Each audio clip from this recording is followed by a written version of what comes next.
Good morning. आज का जो टॉपिक है वो है इकोनॉमिक्स के दो बेसिकली इम्पोर्टेंट टॉपिक्स हैं। एक है ह्यूमन डेवलपमेंट इंडेक्स और दूसरा है बॉडी मास इंडेक्स। तो सबसे पहले देखेंगे ह्यूमन डेवलपमेंट इंडेक्स क्या चीज़ है। तो ह्यूमन डेवलपमेंट इंडेक्स एक कंट्री के जो सिटीजन्स हैं, जो पीपल्स हैं, जो पॉपुलेशन है बेसिकली, उसका डेवलपमेंट किस लेवल पे हो रहा है, ये सब चीज़ों का लेखा जोखा रखा जाता है HDI यानी कि ह्यूमन डेवलपमेंट इंडेक्स में। तो HDI जो है वो United Nation Development Programme, United Nation Development Programme, इस जो संस्था है इसने HDI स्टार्ट किया था, HDI की नींव रखी थी, जिससे कि देशों के बारे में पता चल सके कि उनका डेवलपमेंट किस लेवल पे क्या चल रहा है। तो इसके कुछ डायमेंशंस होते हैं। अब हर चीज़ के हर कोई चीज़ को मेज़र करने के डायमेंशंस होते हैं, तो इसके भी कुछ डायमेंशंस हैं। लाइक हेल्थ है, एजुकेशन है,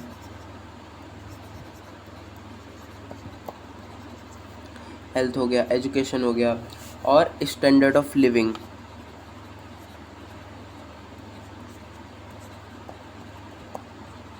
ये क्या चीज़ें हैं तीनों, और कैसे क्या मतलब HDI इसको मेज़र करके जो डेवलपमेंट की रिपोर्ट है वो निकालता है, देखते हैं। तो हेल्थ का ये है कि लाइफ एक्सपेक्टेंसी जो रेट होता है बर्थ में, उसके थ्रू हेल्थ के बारे में पता किया जाता है। मतलब कि लाइफ एक्सपेक्टेंसी रेट का मतलब है कि हर एक जगह का, एक रीजन का, एक कंट्री का ये एवरेज होता है कि यहाँ के लोग एवरेज औसतन इतने साल जीते हैं, इतने साल बाद इनकी डेथ हो जाती है, एवरेज निकाला जाता है। अब देखो, अब कुछ ऐसे भी होते हैं कि अनफॉर्चुनेटली उनकी 60 साल पे ही डेथ हो जाती है। कुछ ऐसे होते हैं कि जिनके 90-95 साल तक जी जाते हैं। तो इसी को मिलाकर जो ऑल ओवर एक एवरेज निकाला जाता है, उससे हेल्थ के बारे में पता किया जाता है कि उस कंट्री की, उस रीजन की जो हेल्थ है वो किस लेवल पे चल रही है। ठीक है, तो इससे पता किया जाता है हेल्थ के बारे में। अब एजुकेशन के बारे में कैसे पता किया जाता है? Measured by the mean years of schooling. ठीक है, मतलब कि जो टोटल ईयर्स वगैरह, कितने साल वहाँ पे पढ़ाई एजुकेशन दी जा रही है। ठीक है, कितने प्राइमरी एजुकेशन, मतलब कि देनी कंपलसरी वाली एजुकेशन जो है वो कितने साल दी जा रही है। एक्सपेक्टेड ईयर्स ऑफ स्कूलिंग, कितने साल के लिए स्कूलिंग आपको कराई जा रही है, एजुकेशन वगैरह है, क्या स्टेटस है एजुकेशन का। इस चीज़ से एजुकेशन के बारे में पता चल जाता है कि एजुकेशन किस लेवल पे है उस कंट्री की। उसके बाद स्टैंडर्ड ऑफ लिविंग। ठीक है, स्टैंडर्ड ऑफ लिविंग कैसे पता चलता है? स्टैंडर्ड ऑफ लिविंग पता चलता है ग्रॉस नेशनल इनकम, ग्रॉस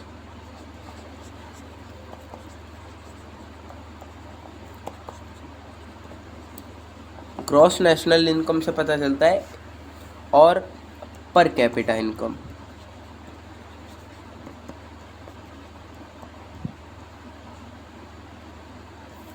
तो ये दोनों चीज़ें हैं। अब इन दोनों चीज़ों के बारे में पता करना है कि ये क्या चीज़ है। तो ग्रॉस नेशनल इनकम जो है, ग्रॉस नेशनल इनकम वो ये होती है कि एक मान लिया कंट्री है, एग्जांपल इंडिया, एग्जांपल ले लिया इंडिया, एक जो हमारी कंट्री है, मैं मैप जरा ड्रॉ करने का ट्राई कर रहा हूँ इंडिया का। बेसिकली बात ये है जैसे कि थोड़ा अच्छे से चीज़ें समझ में आए। तो कुछ ऐसा है, कोई ड्राइंग जज नहीं करेगा मेरी। तो ये इंडिया मान लिया है, ये इंडिया है, तो ये तो इसकी बाउंड्री हो गई इंडिया की। इसके अंदर जो लोग रहेंगे वो तो इंडिया को रेवेन्यू होगा ही होगा। ठीक है, लेकिन कुछ लोग ऐसे होते हैं नहीं कि वो कनाडा में शिफ्ट हो गए, US में शिफ्ट हो गए, ऑस्ट्रेलिया शिफ्ट हो गए, न्यूजीलैंड शिफ्ट हो गए, रशिया शिफ्ट हो गए, वगैरह वगैरह, अलग अलग कंट्रीज़ में जाके शिफ्ट हो गए। तो वहाँ से भी वो अब कमाएंगे पैसा, तो वो अपनी फैमिली को, अपने घर वालों को तो भेजेंगे ही ना। तो इंडिया में तो वो पैसा आ ही रहा है, भले वो बाहर कमा रहे हैं, पैसा इंडिया में तो आ रहा है, कुछ हिस्सा आ रहा है उसका, लेकिन आ तो रहा है। तो वो पैसा, और इंडिया के अंदर जो लोग कमा रहे हैं वो तो कमा ही रहे हैं, और तो इंडिया के अंदर वाला पैसा यानी कि एक कंट्री के बाउंड्री के अंदर का पैसा, और जो उसकी सिटीजन्स जो बाहर रहकर कमा रहे हैं वो पैसा, तो ये सब जोड़ के जो निकलता है उसको ग्रॉस नेशनल इनकम या ग्रॉस नेशनल प्रोडक्ट कहा जाता है। GNP या GNI ये चीज़ होती है, ठीक है। और GDP क्या होता है? GDP GDP GDP GDP ये होता है कि देखो, इनकम तो इसमें भी है, ग्रॉस डोमेस्टिक प्रोडक्ट, इसकी फुल फॉर्म होती है ग्रॉस डोमेस्टिक प्रोडक्ट। देखो इनकम तो इसमें भी है, बट बात यह है कि यहाँ पे लिखा है डोमेस्टिक, यहाँ पे लिखा है डोमेस्टिक।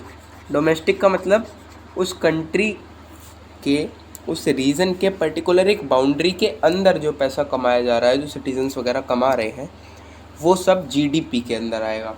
और पर कैपिटा इनकम क्या होती है? देखो GDP तो मैंने ऐसे ही बता दिया, GDP का स्टैंडर्ड ऑफ लिविंग वाले उससे कोई लेना देना नहीं है, ठीक है। पर कैपिटा इनकम क्या चीज़ है? पर कैपिटा इनकम एक पर्टिकुलर आदमी एवरेज कितना कमा रहा है एक महीने में, ठीक है, या फिर अगर कह सको तो एवरेज निकालना है तो 1 साल का भी निकाल सकते हैं, 1 महीने का भी निकाल सकते हैं। तो ये होती है पर कैपिटा इनकम। अब पर कैपिटा इनकम निकालने का फॉर्मूला भी है क्या? पर कैपिटा इनकम मान लिया एक हमें फैमिली की निकालनी है, कैसे निकालेंगे कि उसके टोटल जो इनकम है, total income upon total number of people, ऐसे पर कैपिटा इनकम निकल आएगी। अब ऐसा नहीं है कि किसी फैमिली में 2 भाई हैं, एक पापा जी हैं, पापा जी 80,000 कमा रहे हैं, एक भाई 40,000 कमा रहा है और दूसरा भाई 70,000 कमा रहा है, तो ये उनकी पर कैपिटा इनकम नहीं होगी, ये उनकी इनकम होगी, ये उनकी इनकम होगी, ना कि उनकी पर कैपिटा इनकम होगी, ठीक है। पर कैपिटा इनकम कैसे निकलेगी? पर कैपिटा इनकम निकलेगी हम इन तीनों लोगों का, इनके पापा जी का और इनके दोनों भाइयों का, यानी कि 80 + 40 + 70, और टोटल कितने पीपल हैं जो कि कमा रहे हैं घर में, टोटल पीपल कितने हो गए? 3 हो गए। अब हम लोग जोड़ लेंगे, कितना हो जाएगा? 19 190 190/3, तो 190/3 हो गया। इससे इसको डिवाइड कर लेंगे तो 63.3 अप्रॉक्स में इतने हज़ार की बात हो रही थी ना, तो मैंने क्या लगा दिया, करीब करीब 63.3 के, यानी कि 63.3 थाउजेंड रुपीज़ एक आदमी की पर कैपिटा इनकम ये हो जाएगी। तो पर कैपिटा इनकम ऐसे निकलती है, ठीक है। ऐसे स्टैंडर्ड ऑफ लिविंग HDI मैंने पता कर लिया। इन 3 चीज़ों के बेसिस पे जो HDI है वो रिपोर्ट पब्लिश करती है कि टोटल पार्टिसिपेंट देश कितने हैं, कितने देशों ने इसमें भाग ले रखा है। अब देखो HDI को भूत तो चढ़ नहीं रहा है कि हर देश के पास जा के कि भाई तुम हमें अपना दे दो, मतलब डाटा वगैरह दे दो, जिससे कि हम पता कर सकें कि किसमें क्या कितना चल रहा है, तुम्हारे देश में कितना डेवलपमेंट हो रहा है वगैरह वगैरह, भूत तो चढ़ नहीं रहा उसे। तो जिन देशों ने पार्टिसिपेट कर रखा है उन देशों के बीच में HDI रिपोर्ट निकालता है, अप टू डाउन मेरिट एक तरीके से बना देता है कि पहले नंबर पे डेवलपमेंट सबसे अच्छा किसका है कि इस देश का है, उसके बाद किसका है इस देश का। तो ऐसे ऐसे करके अप टू डाउन करके करके सारे देश जितने पार्टिसिपेट हैं उनकी सबकी लिस्ट निकल आती है। ऐसे करके HDI रिपोर्ट पब्लिश करता है ह्यूमन डेवलपमेंट इंडेक्स की, ठीक है। अब जो HDI की वैल्यू होती है, एक कोई वैल्यू के बीच में रेंज करता है। HDI वैल्यू करता है 0 से 1 के बीच में, 0 से 1 के बीच में जो है HDI रिपोर्ट पब्लिश करता है कि मान लिया कि एक कंट्री है, उसका ह्यूमन डेवलपमेंट इंडेक्स है 0.002, तो वो 0 के पास में तो बहुत कम डेवलपमेंट है। एक कंट्री है जिसका 0.56, वो 1 के क्लोज़र में कही जाएगी क्योंकि 5-6 हो गया। ठीक है, 5 होती तो भी 1 के क्लोज़र में कही जाती, 0.49 होती अगर तो कही जाती कि वो 0 के क्लोज़र है। बट 0.56 है तो 1 के क्लोज़र हो गया। तो जो कंट्री जितना 1 के क्लोज़र होती जाएगी उतना उसका डेवलपमेंट अच्छा माना जाएगा, और जो कंट्री जितना 0 के क्लोज़र होती चली जाएगी उतना उसका डेवलपमेंट कमज़ोर और कम माना जाएगा। ये एचडीआई का रूल है, ठीक है, एचडीआई का रूल है। तो 2023 की 2023 की जो रिपोर्ट आई है उसमें इंडिया कहाँ स्टैंड करता है, हमें इंडिया के बारे में जानना है। दुनियादारी क्या मतलब, अपना काम बनता भाड़ में जनता। एचडीआई कहाँ पे, एचडीआई की जो रैंक है इंडिया को, इंडिया कितने रैंक पे इंडिया की रैंकिंग क्या है एचडीआई की रिपोर्ट में। तो शॉकिंग न्यूज़ है कि इंडिया की रिपोर्ट, इंडिया की जो रैंक है वो 134 आउट ऑफ 193। इंडिया बहुत ही ज़्यादा नीचे है ह्यूमन डेवलपमेंट इंडेक्स में, लिटरली 134 आउट ऑफ 193। 2023 की रिपोर्ट के अकॉर्डिंग ये डाटा है। चलो कोई ना, प्रोग्रेस करेगा देश। और जो एचडीआई की वैल्यू है जो मैंने अभी बताई थी 0 से 1 के बीच में, तो वो है 0.644। ये 2022 की रिपोर्ट है, क्योंकि 2023 में इंडिया की वैल्यू भी नहीं पता चल पाई है। और जो कैटेगरी में डिवाइड किया गया है, अब देखो जो वैल्यू एचडीआई की है उसी के बेस पे कैटेगरी में भी डिवाइड किया जाएगा कि हाई डेवलपमेंट है ह्यूमन डेवलपमेंट, या फिर लो है, या फिर मीडियम है। तो इंडिया का जो डेवलपमेंट है वो मीडियम में कंसीडर किया गया है। इंडिया का जो डेवलपमेंट है वो मीडियम में कंसीडर किया गया, ये चीज़ हो गई। ये यहीं पे एचडीआई के बारे में इतनी जो कुछ भी नॉलेज थी वो कंप्लीट हो चुकी है। अब बीएमआई, ठीक है, बॉडी मास इंडेक्स, एक minute, BMI body mass index, इसके बारे में पता करते हैं। ये क्या है, बेसिकली ये है कि इससे ये पता चलता है कि जो सिटीजन्स हैं वो कितने हेल्दी हैं, कितने ओवरवेट हैं, कितने अंडरवेट हैं, कितने ज़्यादा कुपोषित वगैरह हैं। ये सब चीज़ों का इसमें लेखा जोखा होता है। तो इसका एक चार्ट है सबसे पहले, उसके भी पहले बीएमआई कैलकुलेट कैसे करते हैं, बॉडी मास इंडेक्स कैलकुलेट कैसे किया जाता है।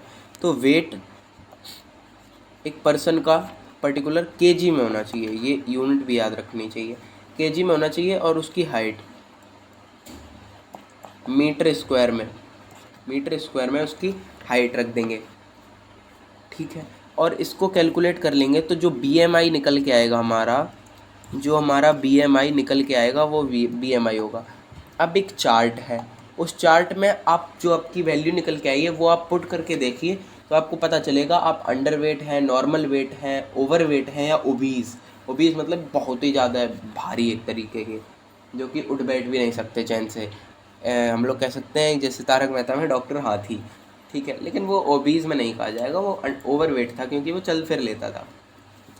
तो अंडरवेट के लिए सबसे, अंडरवेट मतलब कि जिनकी, अंडरवेट से मतलब है जिनकी ज़रूरत भर उनका वेट नहीं है, बेचारे कुपोषित हैं एक तरीके से।